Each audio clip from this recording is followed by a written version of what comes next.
2025. Bom dia a todos. Dando continuidade ao nosso ciclo de aulas da nefrologia do Hospital de Base, hoje, dia 25 de junho de 2025, tenho a honra de estar apresentando aqui para vocês Dr. Charles Lourenço. Ele é médico geneticista, chefe do ambulatório de erro de metabolismo e neurogenética. Ele também é docente da genética clínica da FAMERP, além de ser especialista em genética clínica pela Sociedade de Genética e doutor em neurogenética pela Universidade de São Paulo. Já tive a oportunidade de assistir aulas deles, e ele transforma coisas muito difíceis em coisas simples. Então, aproveitem, que será excelente, com certeza. Muito obrigada.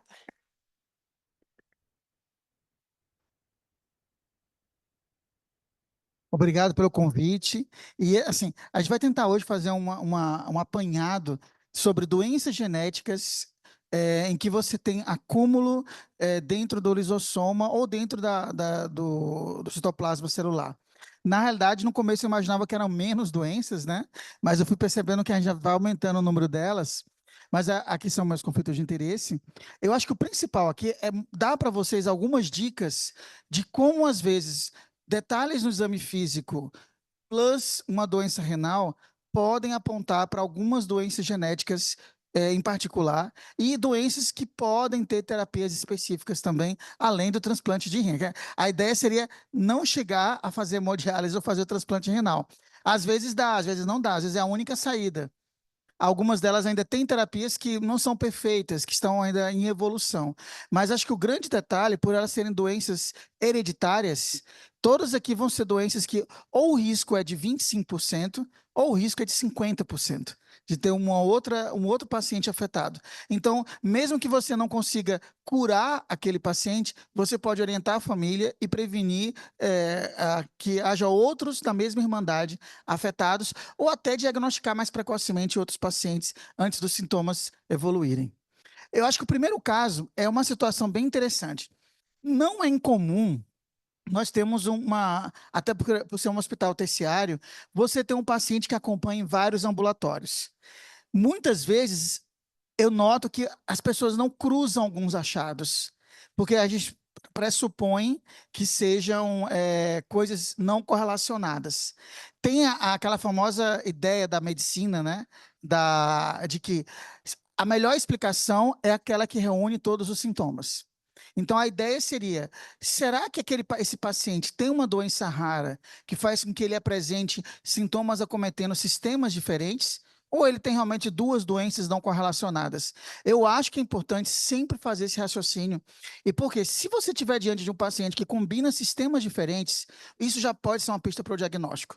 Então, vamos começar com o caso dessa jovem. Essa jovem, ela estava passando ao mesmo tempo na neurologia, distúrbio de movimento, porque ela tem um mioclonus de ação.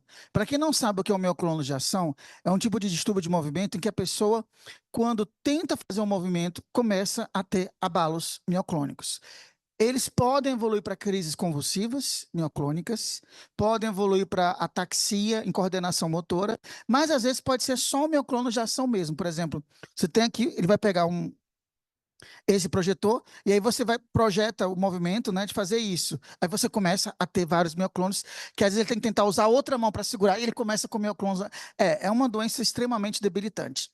Só que, ao mesmo tempo, ela passava na nefro, porque ela desenvolveu uma insuficiência renal progressiva, e ela vai até ser transplantada. Esse vídeo é antes do transplante. A grande pergunta é: há correlação ou não há correlação? Porque são dois sistemas bem diferentes, não é? Imagina, o que tem a ver esse mioclono de ação com uma doença renal progressiva que a única saída para ela foi fazer o transplante renal? Tem alguma coisa a ver ou não? Na realidade, tem. Isso, né, é uma síndrome genética conhecida há muito tempo, que hoje a gente sabe a base genética dela, que é uma doença em um gene chamado SCARP2, que é primo do gene da doença de Gaucher. É um gene que trabalha com a doença de Gaucher, que é uma doença de depósito. Só que qual é o segredo dessa doença? Eu não sei porque esse SCARP2 não dá hepatomegalia, não dá esplenomegalia, não dá nada na medula óssea e está simplesmente o quê? Rim e epilepsia mioclônica. Só isso. Por que é tão específico rim e cérebro? Eu não sei. Por que a expressão desse gene tá... Tem pessoas com essa doença que tem só o problema renal? Tem. Que nunca desenvolve nada neurológico. Como também tem o contrário. Tem gente que só tem a parte neurológica, nunca tem nada na parte renal. Mas se você tiver um paciente que só tem o neurológico, eu diria assim, ainda não tem a manifestação renal, mas ele pode desenvolver. Ou pode nunca desenvolver. Então, é um paciente que até você já começa preventivamente acompanhando com a nefro. Mas pode ser o contrário. Se você tem um paciente com mutação nesse gene e que tem a doença renal, fique alerta, porque ele pode começar a ter o mioclônus de ação. E às vezes o mioclônus começa de uma maneira bem simples. Às vezes é um movimento que a pessoa acha que é um tremor isolado, que ele começa a dar uma tremida quando vai pegar alguma coisa. Só que com o tempo pode ir aumentando. Você consegue clicar? Só para mostrar como é esse mioclônus dela?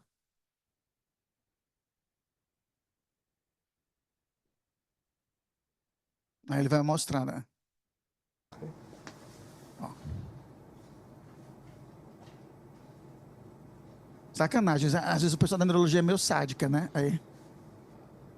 Tá vendo o tremor? Keep your arm up like a bird's wing, and then touch your nose. Ó, tá vendo que ela dá uma tremida toda vez que ela tem que executar um movimento mais preciso. And try the other hand. E ela era normal até os 20 anos de idade.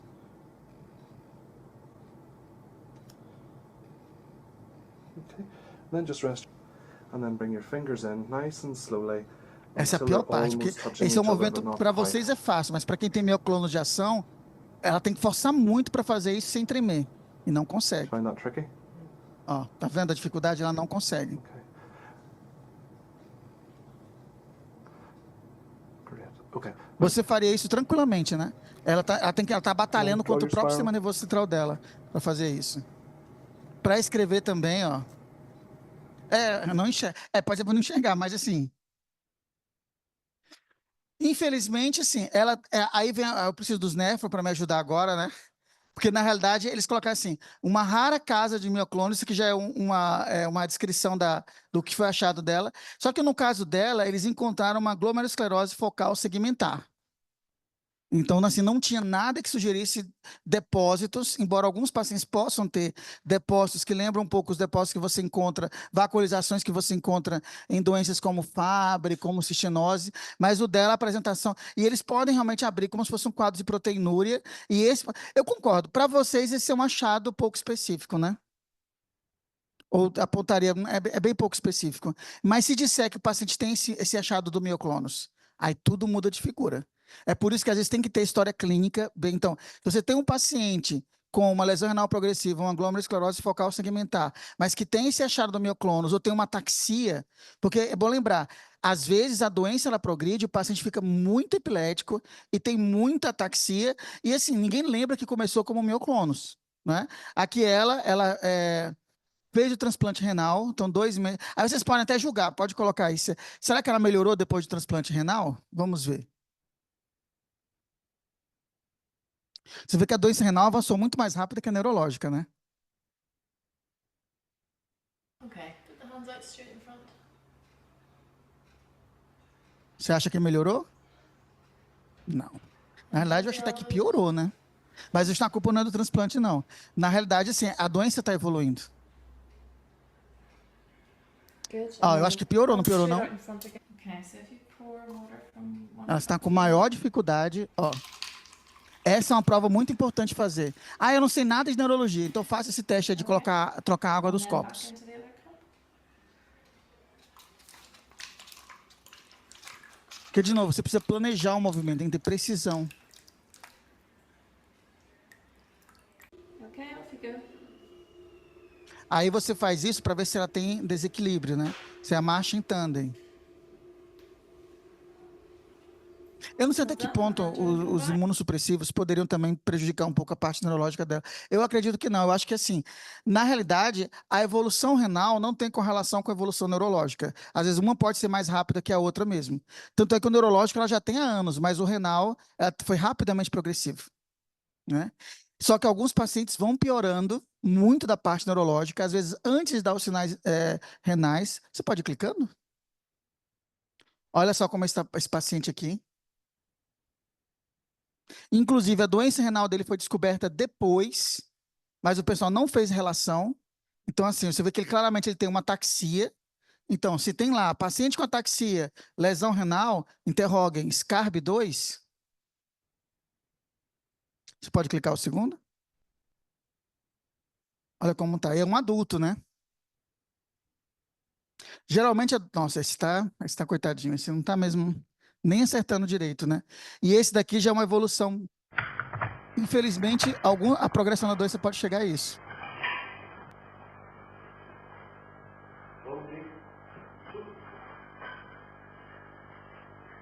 Não. Qualquer movimento que ele pense, ele começa a ter. Há uma contraindicação ao transplante renal, no caso desses? Vocês contraindicariam o transplante renal? Na realidade, não há contraindicação. Se ele não fizer o transplante renal, ele vai ficar na hemodiálise ou vai ter várias complicações. Então, assim, assim, como eu falei, um não tem prognóstico sobre o outro. Agora, o que vocês podem discutir é que eu acho que até mais humano fazer o transplante, porque fazer hemodiálise assim vai ser muito complicado, né? Essa boa pergunta. Até o momento, não tem caso de SCARB2 comprometendo o rim que foi recebido. E por quê? Aí vamos agora mas foi uma excelente pergunta essa. Porque se fosse, por exemplo, o Fabry, já seria diferente. O Fabry pode, o rim transplantado, começar a acumular de novo. Porque ali o problema é o substrato que acumula. Aqui só para mostrar que o eletro, ó, eu não entendo muito de eletro, não. Mas, quando tem aquele negócio no meio assim, é ruim, certo? Ali, você vê que aqui claramente, o coitado aqui está tendo um machado. E realmente ele está fazendo dormindo. Olha o momento, né? Eu adorei esse que correlaciona com o eletro. Olha aí. Ele começa a ter. E sim, pode evoluir com encefalopatia epilética gravíssima, pode. Intratável. Aí, ó, tá vendo? Coitado. Ele já foi transplantado renal também, ele.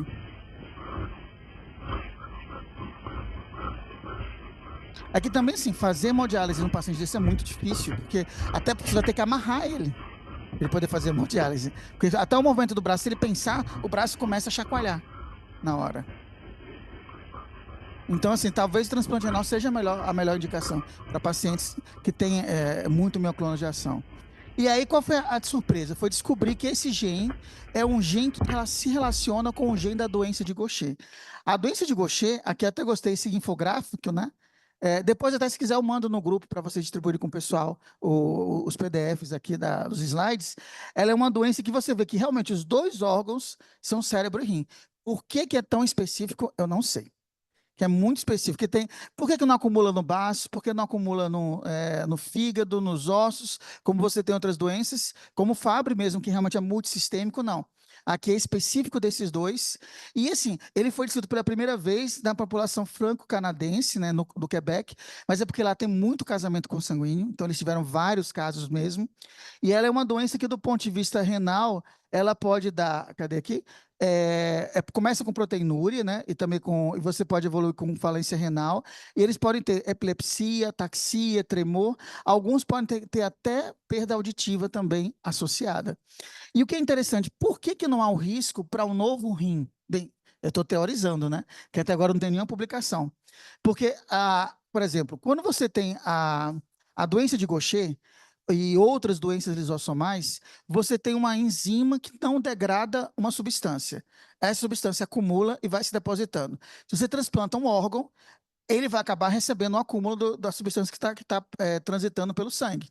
Só que aqui é diferente. Esse gene, ele é um gene que é um ativador da beta-glicosidase.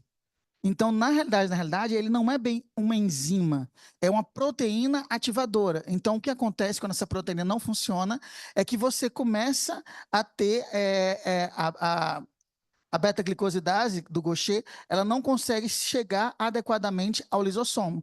Mas ele tem a enzima funcionando, mas você começa a provocar uma alteração funcional na oferta, na ativação dessa enzima. Então, isso é bem curioso. E talvez por isso você não tenha um acúmulo primário de uma substância. nesse caso, já que ela não é diretamente envolvida com a degradação do substrato. Mas eu ainda acho que deve acumular alguma coisa, porque você deve, ao interferir na atividade da enzima, a começar com o tempo a ter um acúmulo de substrato, mas até agora não houve nenhum órgão que precisou, nenhum rim que precisou ser retransplantado. Talvez seja um processo muito mais lento. Então, a princípio, para essa doença, não teria essa preocupação de ter que fazer um retransplante, para essa em particular. Mas, de novo, ela não é bem uma enzima, né? O LIMP2, ele está aqui, ele participa muito mais como se fosse um transportador da beta-glicosidase. Ele ajuda a enzima do Gaucher.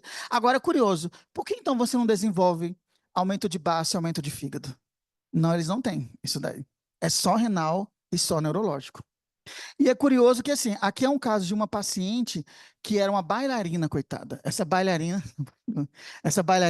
ela infelizmente não começou a ter, imagina, bailarina tem que fazer os movimentos. Ela começou a ter muito mioclonos, aí teve que parar a carreira dela por conta disso.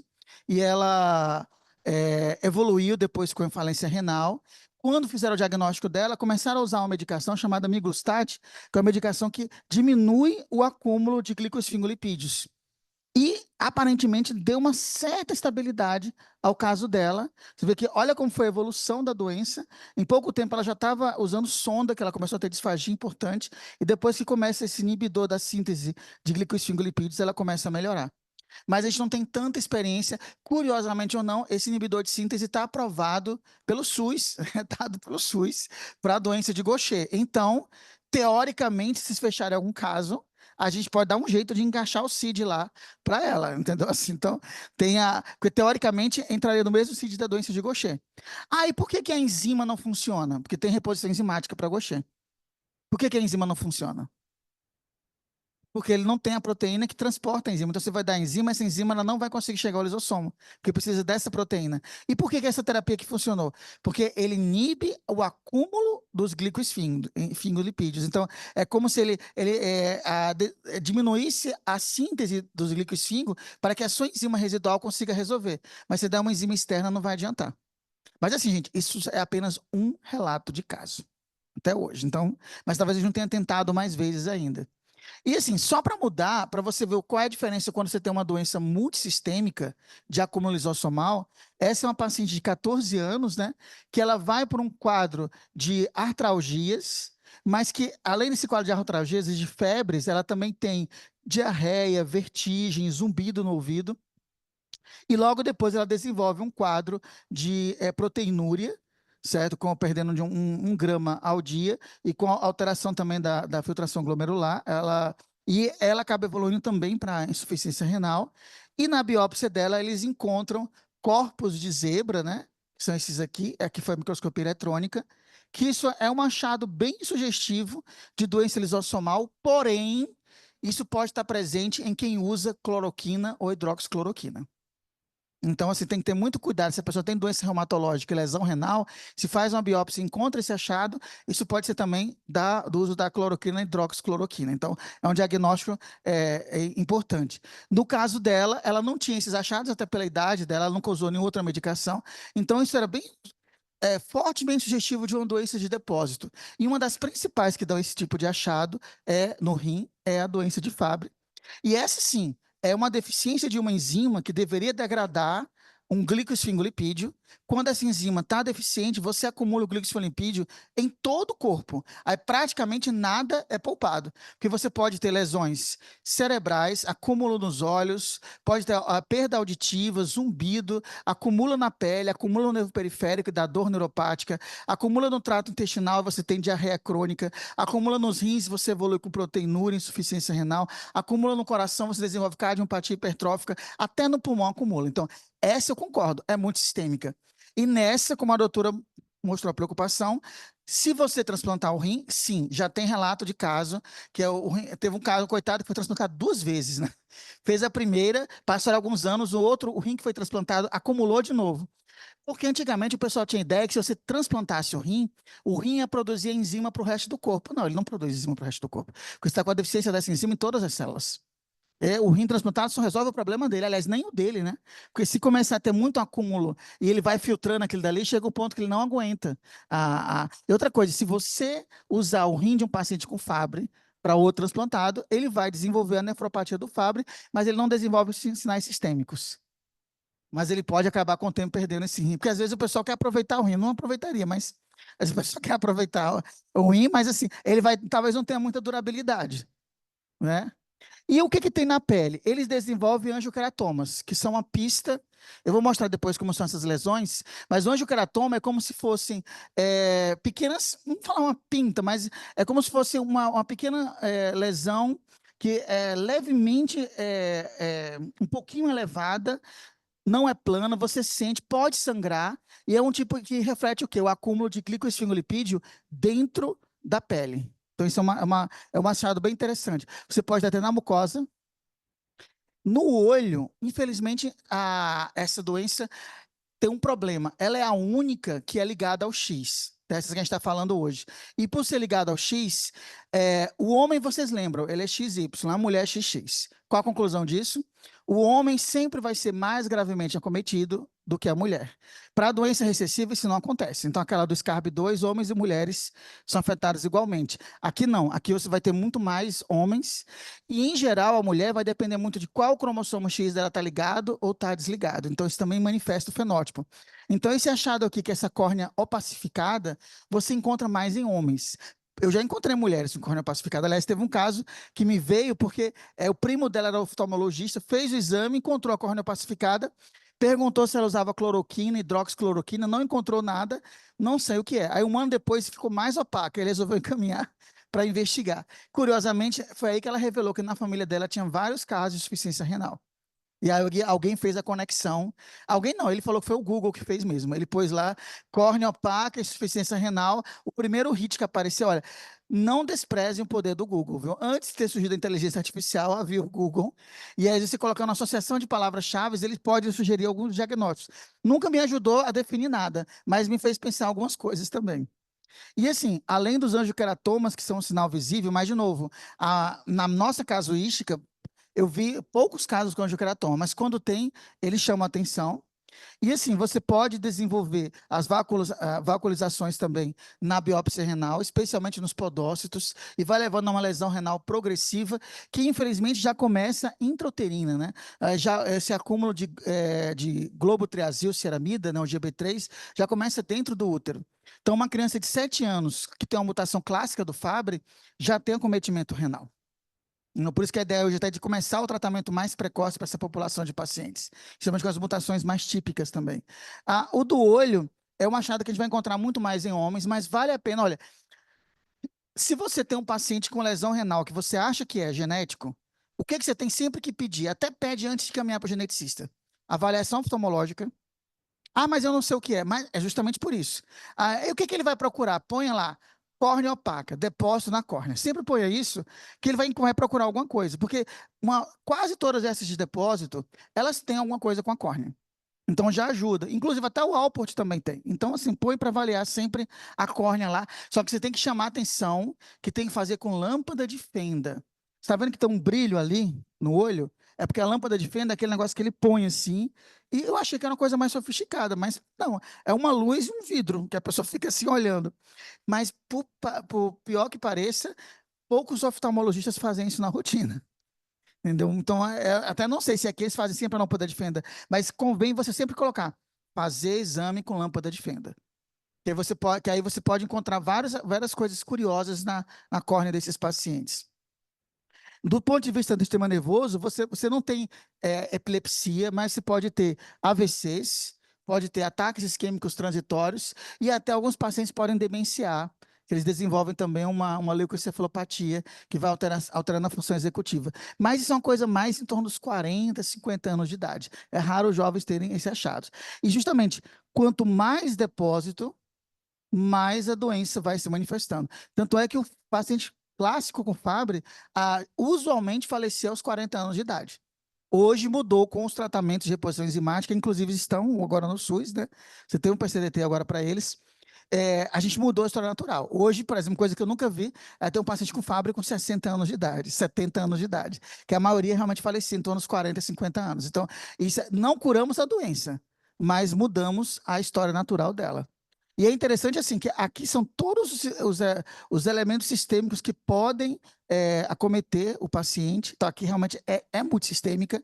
E o que leva a essas alterações é o acúmulo deveria, na realidade, esse glicoesfingolipídio se transformar nesse. Com a deficiência da enzima, você começa a acumular esse globotriazilceramida, que ele existe em nós, mas em quantidades pequeníssimas.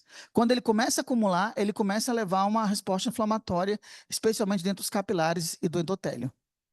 E aí você vê de novo o acúmulo que você pode ter. Às vezes, fazendo vermelho Congo, você pode encontrar a sugestão de acúmulo de lipídios também. E agora sim, infelizmente, existem alguns pacientes que você só vai diagnosticar com microscopia eletrônica. Esse é um dos problemas com Fabry. Às vezes você não vai ter vacuolizações em um número grande para ver com a microscopia óptica, então às vezes só a eletrônica vai ajudar. Quando não tem acesso à eletrônica, você pode, na realidade, o teste genético auxilia na investigação, mas às vezes o teste genético pode dar uma variante de significado incerto. Então você ainda precisa ter uma prova histológica. E aqui, ó, tá vendo a luz?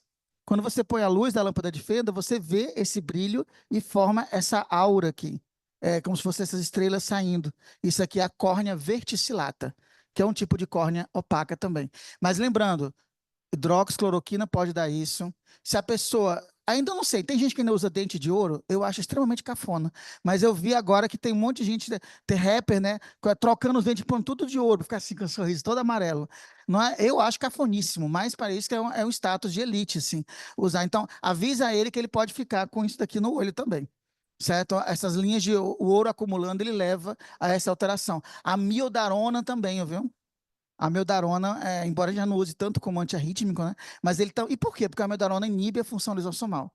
Então, ele provoca uma disfunção no lisossomo tecidual. Se você for procurar angioqueratoma, e eu sei, na nefro o povo não tira a roupa. Aliás, nem mais, só na dermato hoje em dia, né? E olhe lá, né? Às vezes o pessoal não está mais nem olhando para o paciente. Mas se você não dá para, ou fica sem jeito, pelo menos peça para ver algumas áreas. Como o quê? Umbigo, mucosa bucal, não é? E pergunta para ele, né? Você tem alguma pintinhas vermelhas no bumbum que foi criança, né? É que eu atendo muita criança, certo? Então, é assim. Pronto, na região do calção de banho, pronto. Se for um homem, pergunta para a mulher, a esposa sempre fala. Às vezes, outra coisa, você tem que perguntar ativamente, porque para mim, se você tivesse esse tipo de alteração, você ia falar na hora, né? Não, o pessoal não fala. Especialmente quando é homem. Então, geralmente, você tem que perguntar ativamente. E, às vezes, eles vão para o dermatologista só quando sangra, né? Então, às vezes, na bolsa escrotal acumula, na glande tem essas lesões, e aí, na hora de fazer atividade sexual, fica sangrando. Aí a mulher fala, você vai procurar um médico. Aí pode começar a investigação a partir daí. Ou seja, não importa o rim, né? Tá lá o cara todo demasiado, mas afetou esse problema, aí ele vai no médico. E eu acho que a córnea verticillata, então, assim, já viram? Problema no rim, olhe a pele. Ah, mas ele não falou nada. Procure. Umbigo, pergunta a questão do banho, pergunta para a esposa. Se não tem, mostre a foto, eles têm que mostrar a foto. Vira o computador e fala: você tem algo assim parecido com isso? Tem alguns que vão baixar a calça e mostrar para vocês, né? A outra, assim, não tenho nada. Com certeza, mostra mais algumas fotos para ele. Não, então você fica até mais tranquilo. Encaminha para o oftalmo também. Na dúvida, encaminha para o dermatologista. Para ele dar uma olhada assim, geral, ver se não tem mais nada. Ou você ficar na... Porque assim, o angioqueratoma, ele é palpável. Se for uma lesão totalmente plana, não deve ser um angioqueratoma. E também tem uma coisa parecida com o angioqueratoma chamada angioma. Clinicamente, os dois são idênticos. Então, às vezes, na dúvida, não vá diagnosticando angioqueratoma por você, não. Se você achar que encaminha para o dermatologista, que aí na biópsia de pele ele define bem o que é um e o que é outro. Até porque, assim, como sangra, na hora de fazer a biópsia, é melhor você deixar o dermatologista fazer. Fabry seria uma maravilha, porque aqueles CARB2 que eu mostrei, o diagnóstico é só genético. Tem que fazer o estudo genético, não tem nenhum marcador no sangue para você descobrir. O Fabry tem um teste enzimático que deveria tornar tudo mais simples. Só que existem as mulheres. E no caso das mulheres, por elas terem 2 cromossomos X, o enzimático delas, que é feito no sangue, pode dar normal e ela até ser clinicamente muito afetada. Então, no caso, você acaba, pelo aquele fenômeno da inativação do X, ou seja, no mesmo órgão podem ter X diferentes ligados e desligados. No sangue, como é um pool de cromossomo X, você pode ter uma atividade enzimática normal. No homem, o teste enzimático, ele é diagnóstico, mas na mulher, você precisa fazer o genético. Por isso que hoje em dia o pessoal começa na mulher pelo teste genético. Aí, se for positivo, aí tenta dosar o biomarcador. Adianta dosar a enzima para a mulher? Olha, para dar o diagnóstico, não. Mas eu gosto de dosar a enzima na mulher. Por quê? Eu já notei que quando a enzima na mulher dá baixa, elas são mais sintomáticas. Então, às vezes, o teste enzimático na mulher nos ajuda. E é dito e feito, todas as mulheres que tinham enzima baixa, mas já tinham diagnóstico pela mutação, eram mais sintomáticas que as que não tinham, da mesma família. Então, às vezes ajuda você a isso, mas não para dar o diagnóstico. O diagnóstico você precisa realmente do teste molecular. E você pode também dosar o biomarcador, que é o lyso-Gb3, que é aquela substância que acumula. Hoje em dia dá para fazer isso no próprio papel filtro. Então, um teste bem simples que você pode, na gota de sangue, dosar a enzima, dosar o biomarcador e ainda extrair o DNA e fazer o sequenciamento. É uma maravilha, né, o papel de filtro. Não gera muito DNA. Se você quiser fazer tipo um exoma, algo mais complexo, aí é melhor pegar um tubo de sangue completo do que fazer só papel. Fabry também é uma causa clássica de linfedema. Eu não sei, linfedema de membros inferiores, importante a ponto de ter que fazer até amputação, como esse paciente fez. É comum em pacientes com insuficiência renal? Não é comum. Uma dúvida minha era essa, se pela proteinúria e tal, ele poderia ter alguma. Não é comum linfedema. Então, assim, se você tem um paciente com linfedema, especialmente de membros inferiores, isso é um sinal fortíssimo para a doença de Fabry. Pode até ser um linfedema de outra causa genética, mas as primeiras descrições, os pacientes todos tinham bastante linfedema. Eles também podem ter uma osteoporose, como você encontra na doença de Gaucher, que inclusive pode levar até fraturas e contraturas ósseas também, mas isso é com a evolução de anos sem ser tratado. E esses pacientes têm muita dor por queimação nas mãos e nos pés. E isso pode ser muito parecido com a dor da neuropatia diabética, mas também pode lembrar a dor da amiloidose. Então, inclusive, tem vários casos que o pessoal pensa em Fabry, mas acaba sendo amiloidose. E a diferença é que a biópsia renal da amiloidose mostra depósitos amiloides, que não estão dentro do lisossomo, estão dentro do citoplasma. Então, aí a biópsia renal ela ajuda bem a diferenciar. Mas se o paciente vai pela clínica, tipo uma dor, a queimação nas mãos e nos pés, você tem que pensar tanto em Fabry quanto também em amiloidose hereditária, que é uma doença dominante. Então, 50% de você ter esse diagnóstico. Agora, olhem bem para essa córnea aqui. Ela é opaca? Tem como apagar mais a luz? Aqui. Aqui.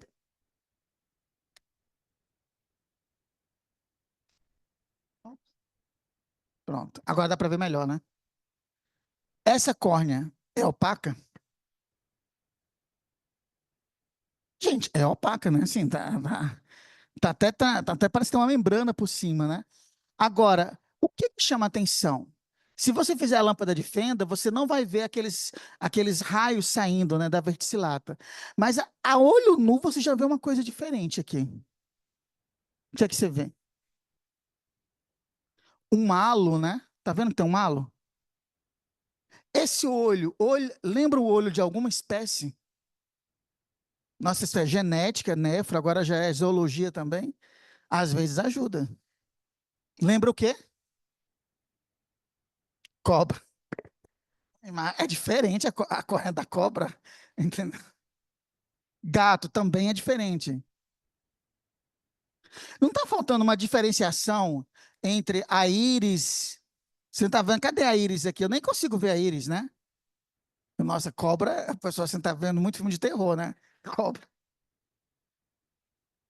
Peixe, gente. Não lembra um olho de peixe, não? A boca, não dá para ver a boca, é só. Porque na realidade você não consegue ver a íris, fica tudo escuro e esse halo em volta, certo? Lembra, depois, eu devia ter posto a foto do olho do peixe, né? Agora eu vou ter que fazer isso para o pessoal ver a semelhança. Essa é a chamada doença do olho de peixe, né? Que é a deficiência de L-Cat. L-Cat é, de novo, uma outra enzima que participa do metabolismo de lipídios. E quando você tem deficiência de alicate, você desenvolve proteinúria, albuminúria, síndrome nefrótica, hipertensão, vai para a hemodiálise. Curiosamente, o transplante renal não atrapalha essa doença, porque o problema dela é o transporte de lipídios dentro do citoplasma. Mas a biópsia desses pacientes é virtualmente idêntica à biópsia de Fabry. É muito parecida com a biópsia. A diferença está onde? Na eletrônica. Porque na eletrônica você não vai ter os corpos de zebra. Mas se você olhar assim, a vacuolização pode ser muito parecida. E muita gente confunde, porque tem aquela córnea opaca, e aí o pessoal fala, córnea opaca, vacuolização, Fabry, mas aqui é uma outra doença. Qual é a dica que eu tenho aqui nessa doença? Esses pacientes têm uma dislipidemia, tudo bem, síndrome nefrótica também pode ter dislipidemia. Então vamos encontrar outra coisa diferente. O HDL deles é bem baixo. Ah, mas na população o HDL também é baixo. Mas é um abaixo, tipo assim, de 10, de 12, é um baixo significativo que esses pacientes têm. Mas o que chama mais atenção é a questão do olho. Mas eu concordo, a biópsia lembra com vacuolizações. Olha aqui. Pode ser bastante parecida. A gente teve um caso, inclusive, né, a gente tem um efeito fundador no Piauí, de uma cidade que tem mais de 200 pessoas com essa doença. Tanto é que você sabe que é da família dele se tem o olho daquele jeito. Então, falando assim, você é da família de tal, como é que você sabe? Ah, é que eu vi seu olho. Certo? Então, a pessoa já é conhecida pelo... Você vê como esse achado do olho. Então, literalmente, gente, não dá para você ficar só digitando e vendo na tela do computador, não. Você tem que olhar o paciente mesmo. Olhar. Até os olhos podem ser a pista, porque esse é um achado importante. De vez em quando eu pergunto, o que é que você tem no rosto? Aí o paciente fica até assustado. Não, deixa eu olhar direito, porque às vezes um achado no olho, como esse, é bem específico. Porque a biópsia renal, ela não vai conseguir dizer que é alicate. Ela vai dizer que tem vacuolizações e vai encontrar lipídios. Então, se você não fizer eletrônica, você pode ser, digamos, enganado a pensar em outro diagnóstico. Infelizmente, essa doença... Aqui seria a microscopia eletrônica. Eles podem ter alguns depósitos lamelares, né? Mas ainda assim, se você olhar, não tem aqueles corpos de zebra típicos do Fabry. Então, ajudaria a diferenciar. Essa doença não tem tratamento, infelizmente. O tratamento é o transplante renal, hemodiálise, controlar a hipertensão, melhorar a dislipidemia. Infelizmente, esses pacientes podem falecer em torno de 40, 50 anos de idade. Então, a gente teve casos de pacientes bem jovens. Eles também podem ter aumento de CPK e podem ter biopatia também. Então, afeta todo o metabolismo de lipídios, inclusive os lipídios musculares. Tem algum caso?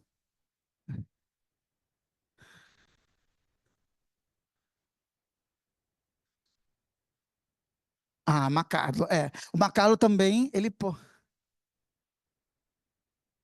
Que engraçado, gente. Macarlo não deveria dar problema renal.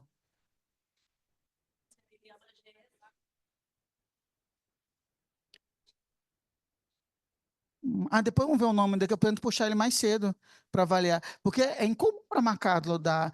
Mas ele tem um teste genético mesmo ou foi Macarlo só por a biópsia de fígado, assim, com as duas mutações? Então ele só tem uma. Tem duas variantes. Então, que engraçado. E com alteração renal? Thales, mas... Agora, gente, Thales, esse ano nós estamos com um problema. Tem tanto Thales com doença genética, eu nunca vi. Depois me dá no papelzinho, escreve no papelzinho. Gente, então ele pode ter duas doenças genéticas, viu? Porque o Macarlo, assim, de cabeça, não tem nenhum. Porque o Macarlo você pode acumular glicogênio, mas é basicamente músculo e fígado. Renal não tem relato assim. Eles podem ter rabdomiólise, mas não levar a uma. A menos que ele tenha tido uma rabdomiólise grave mas aí não daria GSE, não daria. Ah, tá. Mas é interessante. Depois põe o nome no papel, eu vou tentar puxar ele mais cedo para ver. Porque assim, olha, a pessoa pode ter duas doenças genéticas, viu? A gente tem uma menina lá que ela tem quatro. Ela tem Fabry, tem mutação no colágeno 4A1, tem uma translocação desbalanceada cromossômica e ainda tem mutação no gene da amiloidose.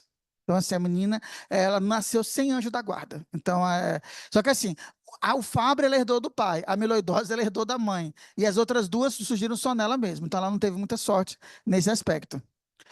Agora, vamos mudar. Se você tem um paciente com uma dislipidemia, uma HDL baixo, tá aí?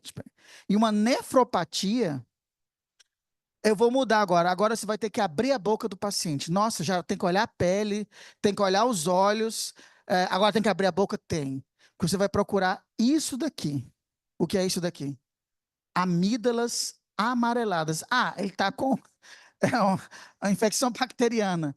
A vida toda com a infecção bacteriana, porque é sempre amarelada essa amígdala dele, e elas são grandes, são tão grandes que o povo tira as amígdalas desses pacientes para mostrar. Olha o tamanho da amígdala deles. Tadinhos, eles não, aqui seria a amígdala normal. Aqui é a amígdala deles, né? Ou seja, eles não conseguem respirar com a amígdala. Então, muitas vezes eles tiram. Só que qual é o detalhe? Essa amígdala é alaranjada. Você já viu? Constante, não é pus, não. Ela é naturalmente alaranjada. Isso chama atenção, né? E esses pacientes, para variar, olha o que eles têm aqui no olho.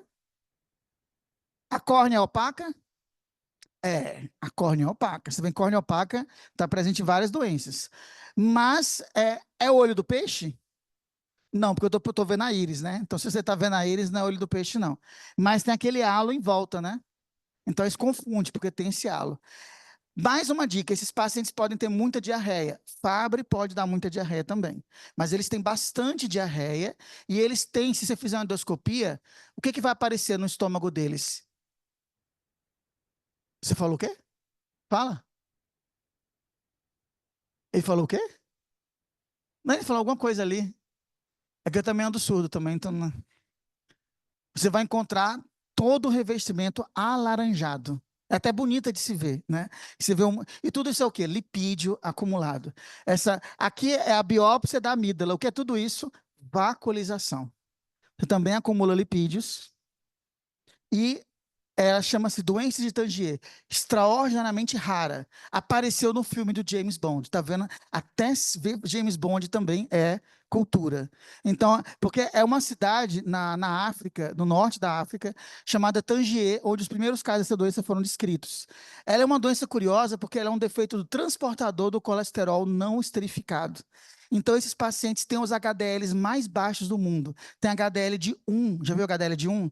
HDL de 5. Então, se tiver algum HDL assim, já me chama. HDL assim com lesão renal, me chama porque deve ser essa doença. Não existe outra doença que dá o HDL tão baixo. E, curiosamente, eles podem ter esplenomegalia. Aí você não consegue associar esplenomegalia, lesão renal, mas essa doença pode provocar isso. E olha só, olha como ele fez com lâmpada de fenda.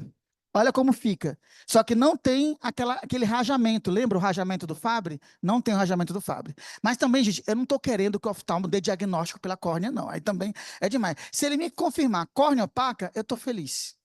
Certo? Se ele me confirmar. Mas você vai lembrar que a córnea opaca não é patognomônica de nenhuma doença. Pode estar presente em várias doenças. Olha que lindo esse exame aqui. Esse foi um esôfago gastro do endoscopia. Tudo amarelo. Esse amarelo todo é o tapete lipídico acumulado. Ah, infelizmente, essa doença dá também alteração de nervo periférico, só que não é só queimação. Começa como queimação, só que o paciente vai perdendo a sensibilidade e ele começa a se queimar sem perceber e vai provocando feridas no corpo que ele se machuca sem perceber. Lembra de novo a neuropatia diabética, mas lembra que outra doença também? Hanseníase. Então, toda vez que tiver com paciente com suspeita de hanseníase, olhe as amígdalas. Se as amígdalas forem laranja, não é hanseníase, é doença de Tangier. E se acha que é hanseníase, e olhe também o HDL. Se o HDL estiver muito baixo, não deve ser hanseníase. Mas, claro, faça biópsia também para ver se tem a alteração lá, tecidual. Você vê que até a língua começa a atrofiar nesses pacientes. Olha as lesões que eles vão desenvolvendo. E, às vezes, você encontra essa vacuolização até em biópsia intestinal e a eletroneuromiografia deles vai se alterando. O Fabry altera fibras finas também, mas, geralmente, a eletroneuromiografia do Fabry é normal. Já aqui, não. Geralmente, dá uma neuropatia axonal que você encontra. E eles têm muita dor, só que, com o tempo, vai piorando tanta doença que nem dor eles sentem. Eles começam a ficar sem sensibilidade. Olha de novo aqui, olha o acúmulo, inclusive na parte renal, mas olha que imagem linda isso. Você vê um monte de vacuolizações aqui laranja. Tudo isso é acúmulo de lipídios que eles vão tendo. Então, só para diferenciar as duas doenças, né? Então, as duas são muito parecidas. Tangier e deficiência de alicate. São dois distúrbios de lipídios. Um é no transporte dentro da célula, outro é no transporte para fora da célula. Ambas dão córnea opaca, só que o alicate dá mais doença renal do que o Tangier. E, curiosamente, não é tão comum doença renal no Tangier, mas você tem muita doença renal no alicate. Às vezes eles vão pela alteração renal. Às vezes é o renal que é o primeiro órgão que chama atenção. Aqui, em geral, eles vão pelas amígdalas, mas eles também podem ter aterosclerose prematura e desenvolvem também podócitos vacuolizados, e eles podem ter também uma proteinúria leve, esses pacientes. Olha só, e aqui? Aqui está falando aqui embaixo, mas não leu aqui embaixo não, olha só para o olho. O que é que você acha? Olho de peixe? Olho de peixe, não está conseguindo ver a íris, né? Fica só o halo e tudo aqui escuro. Então, isso aí é que é a ideia do nosso olho de peixe aqui. Só para falar. Esse paciente, curiosamente, usaram o miglustat, que é o inibidor de síntese de glicosilipídios, em alguns pacientes com Tangier, e não é que eles melhoraram, mas aí é totalmente off-label. Esse caso, mas pode ser uma estratégia sem diagnosticar. Eu busco essa doença, gente, mas eu não encontro. Sou doido, sou apaixonado por essa doença. Se tiver um paciente, até pago para ele vir na consulta só para examinar. Mas não encontro, não encontro. Eu encontrei um heterozigoto até hoje. E essa doença tem que ter 2 mutações. Então, não sei se ela realmente é extraordinariamente rara, como dizem, ou a gente que não faz o diagnóstico. E na biópsia você encontra as vacuolizações também nesses pacientes. Agora, só falando de angioqueratoma, como é que está o tempo? Eu já estourei, né? Não, tá tempo. Angioqueratoma não é só Fabry, não, porque eu tenho morro de medo. A pessoa fala assim, angioqueratoma patognomônico. Primeiro, patognomônico, você viu que é uma palavra que eu não gosto de usar. Acho que eu não usei nenhuma vez aqui para falar isso. Porque hoje em dia a gente está vendo que tem muitas doenças que compartilham achados cardinais. Então, os angioqueratomas, você tem várias doenças lisossomais. Então, achar um angioqueratoma, a pergunta é, pode ser uma doença lisossomal? Pode. Qual? Fabry é uma possibilidade. Mas se você encontra um monte de angioqueratoma no menino, ainda pode ser Fabry. Mas, em geral, os angioqueratomas do Fabry aparecem na puberdade, a partir dos 9, 10 anos de idade. E é uma criança de 5, 6 anos. Aí é meio estranho ser Fabry. Ainda pode ser. Mas você tem que abrir o leque para outras doenças que podem dar angioqueratomas, né? E aí, ó, só para mostrar aqui são todas doenças que podem dar angioqueratoma, começando na infância ou até na idade adulta. E só para mostrar algumas, para você ver que não dá para diferenciar, essas todas aqui são lisossomais e dão angioqueratomas. Ó, e pode também dar lesões ósseas, né? Mas olha só, essa doença aqui é uma doença que dá hepatoesplenomegalia. E no princípio a gente não sabia que essa doença podia também levar a acúmulo renal. Agora está saindo vários trabalhos mostrando insuficiência renal em pacientes que têm essa doença. E que doença é essa? Pode até ver que ele tem um abdômen proeminente, né? Ele tem hepatoesplenomegalia. E agora os angioqueratomas aqui são bonitos, não são? Esses são lindos, esses daqui. Nem todo paciente com essa doença tem esses achados, mas aí já ajuda a gente a pensar. Que doença é essa? Pior que está no slide, né? Mas é a deficiência da esfingomielinase ácida, a doença de Niemann-Pick tipo B. Então, a doença de Niemann-Pick tipo B, que na realidade é um diagnóstico diferencial muito mais importante para Gaucher, ela também, em alguns pacientes, a gente já teve 2 adultos que vieram como doenças de depósito. Imagine, esplenomegalia, proteinúria e o HDL baixo. Que doença eu pensei que era? Tangier, até quase tive um orgasmo nesse dia.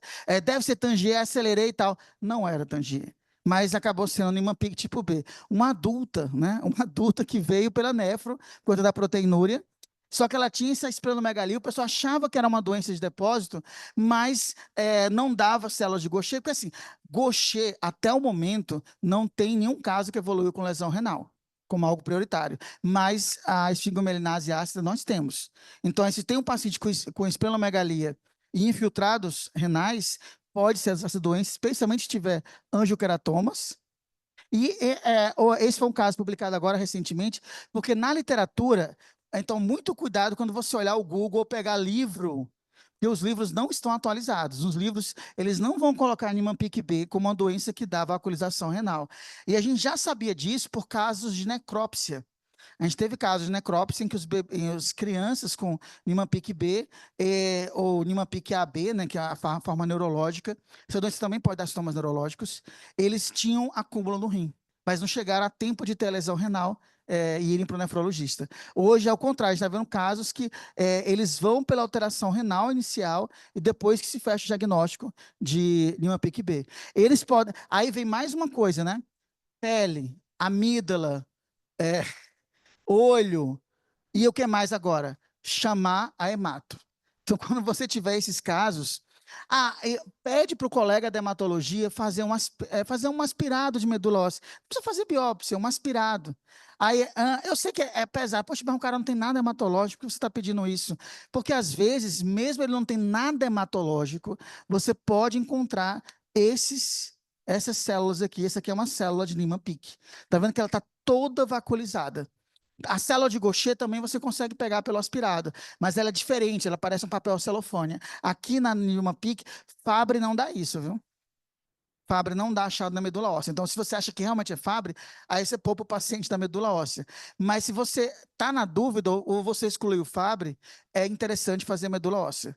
Certo? Ah, mas ele não tem nenhuma queixa hematológica. Mas você fala que você quer procurar o quê? Células espumosas. Que se encontrar, a gente muda tudo. Pode ser também um Tangier? Pode. Pode ser um Helicate? Pode também. Então, a célula espumosa ela não é específica, mas ela indica que existe algum tipo de depósito, quer seja lipídico ou glicoesfingolipídico.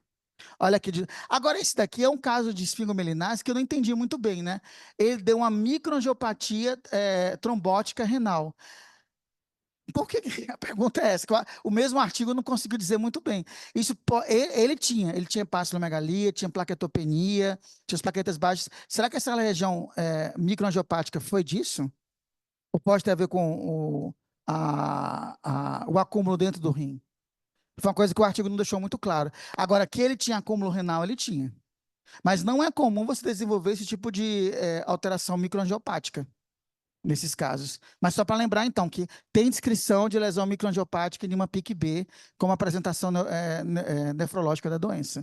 E, de novo, né, tem também Niemann-Pick C, também pode ter acúmulo, certo? Infelizmente, o Niemann-Pick C tem um problema. O B, você pode dosar enzima. Inclusive, o povo da Sanofi está aí. Eles dosam a enzima do Niemann-Pick B. Então, e do Fabry também. Então, você já pode encher o saco deles. Só que, infelizmente, eles não fazem as duas juntas. Eles fazem ou Gaucher com Niemann-Pick ou Fabry com a controle, né? Mas só para mostrar que agora vale a pena colocar a Niemann-Pick até no diferencial de Fabry também, quando tiver essas lesões vaculares, porque pode ser um diagnóstico diferencial. Só que o Niemann-Pick C, ele não é por uma deficiência enzimática, é por um transportador do colesterol dentro do lisossomo. Então, aqui só por teste genético. Certo? Tem que fazer um exoma mesmo para você. Olha só esses angiokeratomas. Olha, na realidade, se você me mostrasse essa foto, eu ia dizer Fabry. Porque é muito comum você ter angiokeratomas na bolsa escrotal, né? Aqui, inclusive, até na região perianal, eu estou com dúvida, esse ângulo não foi muito favorecido. Eu acho que é perianal, né? Ou não? Pode ser, é alguma coisa. Mas você está vendo que é um monte de angiokeratomas aqui. Só que esse paciente tem o quê? Beta-manosidose. Então, é uma outra doença de depósito que pode dar angiokeratomas e também pode dar acúmulos renais. Infelizmente, essa daqui dá para dosar enzima no Brasil, mas aí não tem nenhum programa de suporte. A gente precisaria mandar. Aí vocês me falam que eu dou um jeito de a gente conseguir dosar essa enzima. Olha aqui de novo. Esses são de Fabry. De propósito, eu coloquei. Mas está vendo a região que fica? Ó, é a região do calção de banho mesmo.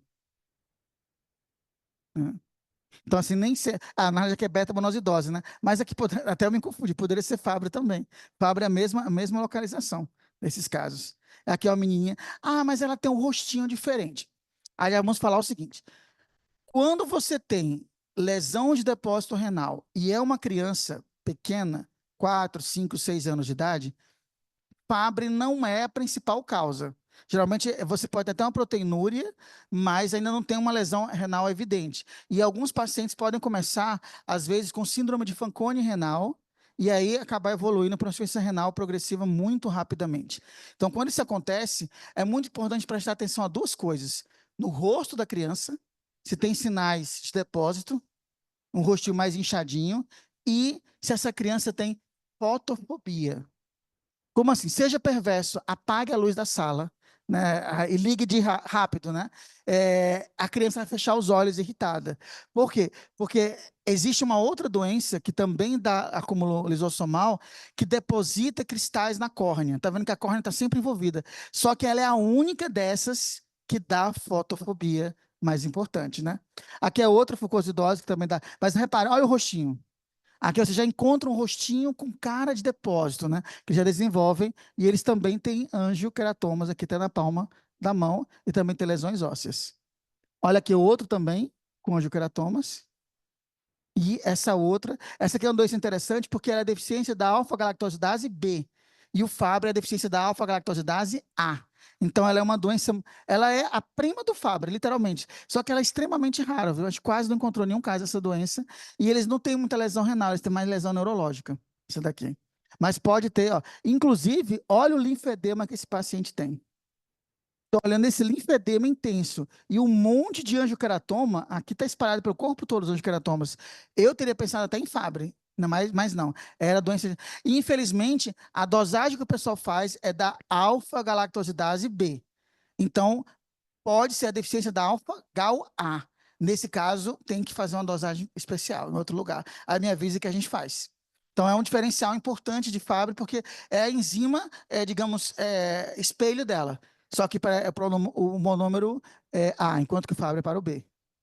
O nome Kanzaki é porque foi um japonês que descreveu, mas teve um americano que descreveu também, só que ele nomeou doença de Schindler. Então, assim, os dois estão brigando pelos egos. Então, doença de Kanzaki e doença de Schindler é a mesma coisa, que é essa deficiência da alfa-galactosidase A, certo? E eles podem ter angioqueratomas muito parecidos com os angioqueratomas de Fabry.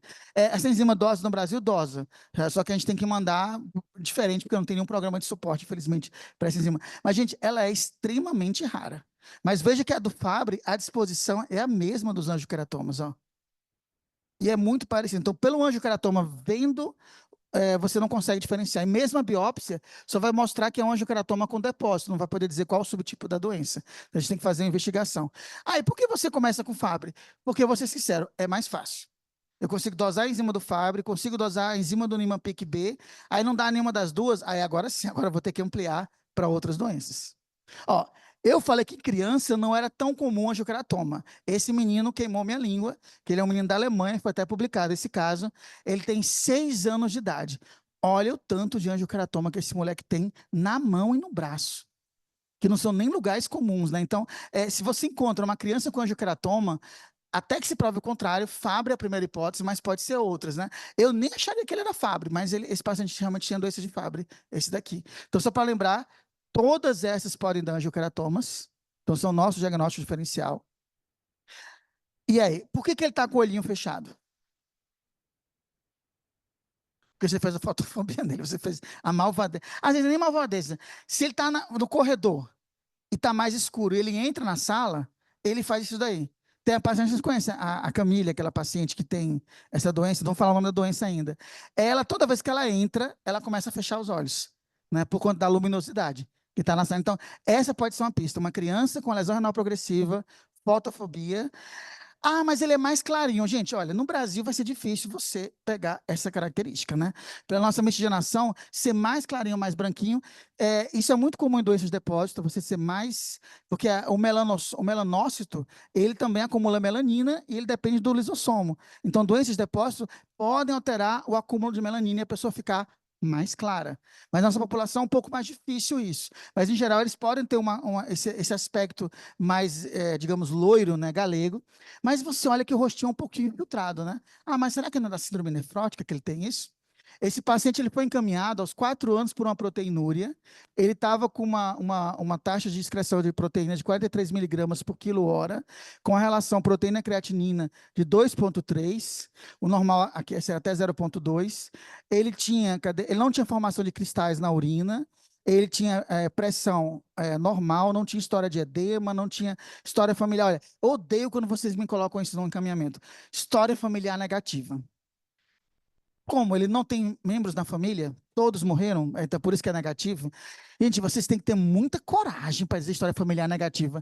É negativo para tudo, então não tem nada na família. Olha, até hoje eu não encontrei nenhuma família completamente saudável. Porque assim, se não tem um problema físico, é psiquiátrico. Então, saudável não tem. Eu até assim, eu queria fazer muito psiquiatria, mas depois que comecei a fazer genética, eu fiquei satisfeito. Porque não tem um paciente são mentalmente naquele ambulatório. Se não é a criança, é o pai. Se não é o paciente, é a esposa ou o marido. Então, assim, às vezes eu trato até a depressão. Porque, claro, você fica deprimido de ter uma pessoa com doença crônica. Então, eu já ando com receita azul lá, né? Passando Rivotril. E agora mesmo tem 2 Rivotril para fazer lá. Que aí uma não dorme, que tem que cuidar do paciente, na outra a criança grita o tempo todo e bate na mãe. Então, eu me satisfiz da parte psiquiátrica. Então, olha, dizer que história familiar negativa é difícil. Você faz assim, não há casos familiares disso. Aí tudo bem, mas falar história familiar negativa é muita ousadia, certo? Então, muito cuidado com isso. E ele já fez a biópsia renal e ele tem esse achado. Aí eu pergunto aos neves. Dizem que é patognomônico dessa doença. Podócitos multinucleares. Eles têm vascularização. Fez também a lâmpada de fenda. Essa córnea é opaca? É. Só que é um opaco diferente. O que é um opaco diferente? Não tem aquelas linhas, mas tem o quê? Parece que tem umas pedrinhas, né? Esses são cristais, né? São os cristais de cistina que acumulam nesses pacientes. E é por isso que eles têm a fotofobia. E acumulam na córnea. Infelizmente, o tratamento não corrige isso. Você tem que usar um colírio específico para diminuir esse acúmulo na córnea. E alguns pacientes, como antes eles morriam muito cedo, então eles nem ficavam com a doença corneana muito avançada. Agora, como eles estão vivendo mais, até com transplante renal, você está vendo mais esse achado, tornando-se um problema em alguns pacientes, né? Eles também podem ter alteração da densidade óssea, esse paciente tem uma pseudoartrose, ou seja, ele fraturou e nunca consolidou totalmente, isso pode ser um problema da doença também. E eles falam que você tem esse achado do podócito, seria isso aqui o multinucleado? Que eles chamam esses achados aqui? Ou esse daqui, né? Mas isso não tem nenhuma outra doença? É a ignorância minha mesmo, porque assim, eles colocaram como uma coisa tão específica que hoje eu ando desconfiado hoje. Então, quando fala assim para mim, patognomônico, eu já sendo o alerta, assim. Mas não é uma coisa comum, mas não é. Então, pronto. Então, isso pode ser uma pista. Isso você pega na microscopia convencional, não precisa nem ser eletrônica. Olha, não é o mesmo paciente, é outro. Mas confesse, a carinha é o quê? É muito parecida. Mas e são todos pacientes caucasianos. Tem que fazer um livro, um book de nossos pacientes, miscigenados, misturados, porque aí o rosto muda, mas não muda tanto. Eles realmente são parecidos de uma certa maneira. E eles podem ter raquitismo precoce também, porque eles desenvolvem o Fanconi renal. E aqui é para mostrar. Você pode encontrar vascularizações, pode encontrar os multilobulados, né? E quando você você pode encontrar uma birrefringência positiva. Eu não sei como é que faz essa birrefringência. Você põe um sedimento no microscópio para ver? Não, você só coloca um filtro, já tem um filtro embutido e o outro embaixo você só roda. Você roda e ele polariza. Então, você pode ter esse achado também nessa doença. Então, até estava curioso, porque eu achei bonito isso. Eu coloquei mais porque eu achei bonito. Aí depois, você vai, não, na hora eu pergunto para eles o que significa esse achado, porque isso é uma coisa até mais específica. E, interessantemente, na eletrônica, dá uma coisa bem diferente do Fabry e das outras lisossomais. Dá o que aí? Você vê esses cristais de cistina. Não parecem cristais, né? Umas pedras grandes, né? Eu achei linda essa biópsia, essa microscopia eletrônica, porque realmente, aqui eu posso dizer que é patognomônico, você não encontra esses cristais aí. Olha aqui de novo, tá vendo? É bem diferente, né, das outras lisossomais. Então, isso pode ser uma pista. Inclusive, esse caso é um paciente que foi diagnosticado adolescente com cistinose. É incomum isso. Em geral, os diagnósticos são precoces, né? Mas esse foi um caso ele tem uma apresentação mais leve e só foi diagnosticado na adolescência. E foi a biópsia renal que ajudou, porque ele tinha esse achado desses cristais aqui. E importante, a cistinose, ela é uma doença, que é a doença daquela criança, é uma doença que é uma das principais causas genéticas de síndrome de Fanconi renal na infância. Então, se você tem um Fanconi renal na infância, pense cistinose, mas não é só cistinose, né? Doença de Wilson, síndrome de Lowe, glicogenose, aí até entraria o McArdle também, intolerância hereditária à frutose, tirosinemia. Então, você tem várias causas de Fanconi renal hereditário metabólico, mas cistinose é uma das principais causas. E tem as formas adquiridas também. Podem dar Fanconi renal. Mas pense, toda criança com Fanconi renal, você tem a obrigação, já sabe, né? Olho, rim, olha a pele. Mãe, ele é mais claro com essa família. Às vezes pode até não ser filho do pai, né? Também tem esse detalhe também. Então, por isso que ele é mais claro. Fazendo teste genético, você descobre muita não paternidade, né? Hoje mesmo teve 2 não paternidades de manhã. Mas assim, eu vou falar? Não, porque a mulher não fez o teste para isso. Mas teve um caso que eu estava, pronto, vocês encaminharam que fazia transplante.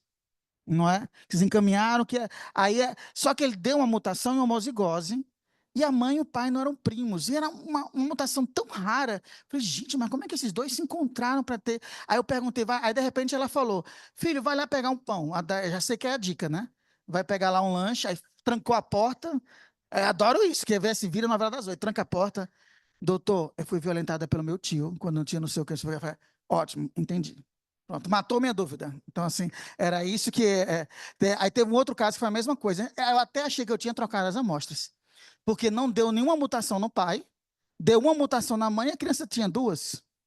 Não faz sentido isso. Podia até ter surgido uma segunda na criança, podia, mas exatamente igual. Existe uma situação que às vezes a pessoa herda os 2 cromossomos do mesmo genitor. Aí isso pode acontecer, que é dissomia uniparental. Aí isso é interessante para a publicação, né? Então eu já vou todo feliz. É uma dissomia uniparental. Não, não é. Um cromossomo é da mãe e o outro não é. Então é o quê? Não paternidade, ou alguém trocou a amostra. Aí eu fiquei e tal, falei, mãe, tal, tal, tal. Aí, de novo, põe a criança para fazer alguma coisa, vai lá. Aí, não sei o que, doutor, é o seguinte, meu pai me violentou. Eu não falei, pronto. É sempre uma história triste, entendeu? Então, assim, aí essas coisas eu não fico pondo no prontuário. Então, certo? Então, isso aí, se quiser depois. Mas por que deu uma mutação em homozigose? Se o pai. Quer dizer, vocês vêm com essas perguntas, né? Se o pai não tem, a mãe tem uma, o menino tem 2. De onde veio essa segunda? Então, assim, não precisa pergunte para mim, não pergunte mais para ela, não. Certo? Porque, por incrível que pareça, dos últimos 4 casos que a gente teve, os 4 foram violência sexual. De parentes mesmo. Por isso que, ou seja, era um incesto, então deu uma alta taxa de consanguinidade. E eu acho curioso, porque por que isso é importante? Porque, por exemplo, qual é o risco para ter um outro filho afetado com essa doença? Com esse atual parceiro? Nenhum. É muito baixo. Então é importante para o aconselhamento genético, porque eu tenho medo de você fazer o aconselhamento genético incorreto. Agora, não esqueçam que pode ser uma dissomia uniparental. Às vezes, os 2 cromossomos podem vir só de um genitor. Certo? Isso pode acontecer também. Ok? Bem, pessoal, era isso. Não queria ultrapassar muito tempo da aula. Eu deixei uma coitada de uma criança lá esperando também. Falei, pai, eu vou lá dar um doce para ele, dei até o doce. Pronto, fica aí degustando até a gente voltar. Bom, vocês viram que eu não estava mentindo, né? Dá para passar o resto da semana só ouvindo. Eu cortei algumas doenças para a gente ficar. Hoje... Gente, eu não consigo ler, tô ficando Peraí, cego. também. Vamos lá. Aqui a doutora Lívia está falando que ela também teve pacientes mulheres que tinham suspeita de lúpus por causa das dores articulares e era Fabry. Uma outra diferença histológica, o LCAT tem alterações grosseiras de membrana basal glomerular. O LCAT tem, né? E também que podócitos multinucleados igual cistinose nefropática. Pronto. Então, aí é algo bem específico mesmo. Isso é ótimo. Agora aquela história, tipo, a ausência não afasta, mas a presença é altamente. Porque a cistinose, a gente tem um problema. Não dá para dosar enzima. Por quê? Porque esse gene aí, a cistina, ele é um gene que é da membrana do lisossomo. Então, ele é um transportador, então não dá para dosar. Então, a gente faz ou o genético, ou faz um ensaio bioquímico, em que você faz uma análise funcional do efeito daquela mutação. Mas, assim, um ensaio é tão problemático que o pessoal do Hospital da Criança fazia, eles lá de São Paulo, deixaram de fazer porque dava um certo trabalho, assim. Mas eles chegaram a padronizar, mas eu tinha que ficar comprando um insumo e tal. E hoje, com a genética, hoje é mais rápido fazer o diagnóstico de cistinose pelo genético do que pelo teste bioquímico. Mas não é um teste enzimático. Certo? É um teste que você faz para ver esse acúmulo de cistina. Alguma pergunta da plateia? Depois, se quiser, eu mando o PDF dos PowerPoints para distribuir para o pessoal. Vai ficar disponível, né? Vai ficar. Vai Então, ficar disponível no YouTube, então no canal da disciplina. Isso, assim, é interessante, acho que o que você falou assim é sensacional, que a gente realmente tem que examinar o paciente e tem que sair da caixinha. Eu também tenho uma experiência de consultório que o paciente tinha um diagnóstico de GESF, né? Tinha com biópsia e tal. Ele não fazia diálise aqui, mas acabou transplantando com a gente. E ele começou a ter alguns sintomas, tipo neuropatia, esquecimento, algumas coisas que você não conseguia fechar no quadro clínico dele, mas ele tinha um diagnóstico de doença de base de GESF. E aí ele fez, durante a pandemia, ele demorou para fazer o eco dele anual, e quando ele faz, ele vem com uma miocardiopatia. E aí foi quando se juntou tudo e ele fechou para Fabry, esse paciente. Mas então o caso GESP dele foi mais um achado, além da... Foi carimbado na época, há 15 anos Ah, atrás, como glomerulosclerose segmentar focal. E aí eu acho que isso é importante a gente falar, tô falando porque acho que a gente tem que sair da caixinha, né? A gente não pode, às vezes, mesmo quando tem uma biópsia, né, para uma doença, talvez aquele diagnóstico naquela época foi o que conseguiram dar e não era bem isso. Então, hoje a gente sabe que GESF, né, algumas outras glomerulopatias pode estar associada a outras doenças. A etiologia não é que o diagnóstico de GESF estava errado, mas a etiologia dessa GESF não era uma GESF idiopática. É interessante Então, acho porque a que gente vê que isso tem é uma associação importante que mesmo os com algumas meninos... doenças. Isso. E achei, assim, sensacional você pedir para o pessoal examinar. Né? Tem que Precisa mesmo. conversar com o paciente, tem que conversar com o acompanhante, tem que perguntar. Porque às vezes a gente pergunta e se você não perguntar, ele não te conta. Porque teve um caso agora recente que a gente fez um diagnóstico, que eu até adorei, eu acabei fazendo um teste genômico ampliado e descobri uma mutação de um gene de epilepsia patogênica, que já dá epilepsia grave, mas, poxa, ela veio pela dermatologia, não tinha nada na história de epilepsia. Eu falei, mãe, a senhora já teve crise convulsiva? Ela, eu tive na noite de núpcias. Eu falei, mas por que o senhor não me contou? O senhor não perguntou? E realmente, eu não perguntei, porque ela veio apenas pela pele, né? Então, nunca imaginar que ela ia, no teste genômico, apresentar. Porque essa é uma doença que, se você tem febre, você desenvolve epilepsia. Ou se você aumenta a temperatura corporal. Então, eu acho que essa noite de núpcias foi extremamente quente, né? Calorosa, ela teve. Se bem que depois, por isso que é bom fazer a consulta. Durante a consulta, ela lembrou que quando ela trabalhava lá na fazenda, lá com o pai, lá no interior do Paraná, ela já teve 2 crises convulsivas por conta do calor. Tá vendo? Você começa a puxar. Então, ela não teve uma só. Ela lembrou da noite de núpcias, por vários motivos, né? Mas ela depois voltou e lembrou que teve quando criança. E agora está investigando o resto da família, porque se você tem mutação nesse gene e é uma criança, você não pode deixar a temperatura subir. Então já é um caso que já tem que tratar agressivamente qualquer febre, porque a pessoa tem uma propensão a ter epilepsia, e às vezes começa com uma epilepsia febril e depois se transforma numa encefalopatia devastadora.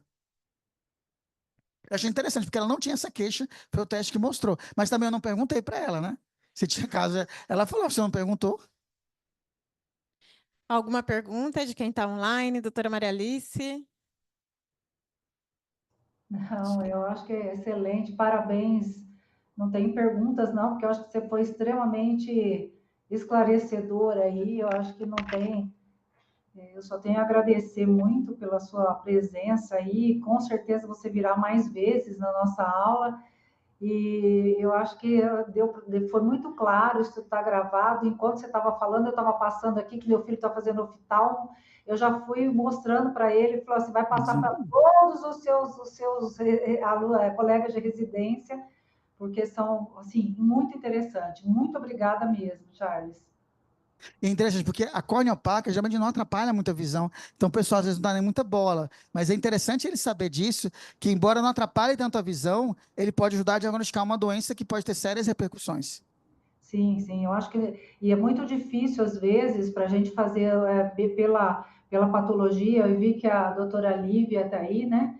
Mas às vezes tem coisas que nos confundem mesmo, e nós precisamos ter um outro, avançar, fazer a parte genética, como a doutora Ida disse, a GESF tem a parte etiológica também, né? Então, isso é muito interessante. precisa sempre dessa correlação, precisa sempre do exame físico, precisa do geneticista, isso é extremamente importante, e nós somos aí um centro repleto de coisas boas, né? Quer dizer, triste para os pacientes, porém repleto de patologias aí que subdiagnosticadas ou não diagnosticadas, que nós precisamos muito. Mas muito obrigada. Eu acho que a doutora Lívia aí também fez uma colocação, né, que a esclerose segmentar focal é uma lesão inespecífica, que pode estar presente em qualquer lesão renal, precisa de correlação para diferenciar a fotocitopatia. Claro, isso aí a gente sabe que a GESF tem o diagnóstico histológico e tem o etiológico. Então, mas muito obrigada, Charles, muito obrigada mesmo. Beleza, então, professor. Vou lá, que eu deixei 2 crianças esperando. Vou lá. Muito obrigada.